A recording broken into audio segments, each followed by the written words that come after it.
Understanding derived dimensions. In order to understand what are derived dimensions, let's take another example.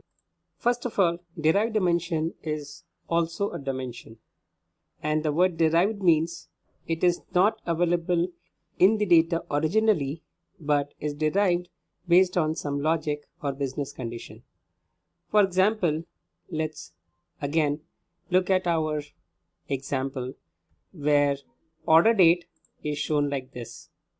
But from the order date, if you see, we have derived the day on which order was purchased, the month in which order was purchased, the year in which order was purchased.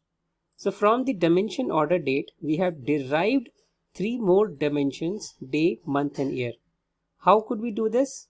Let's just take an example. I could use the day function and pass on the date, and I could calculate the number, right? This is the order day.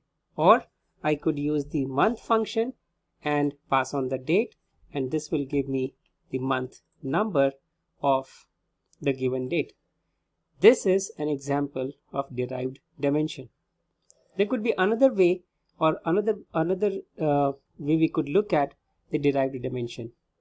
It could be pretty simple. We know that in a transaction I can make either profit, which is positive, or loss, which is negative.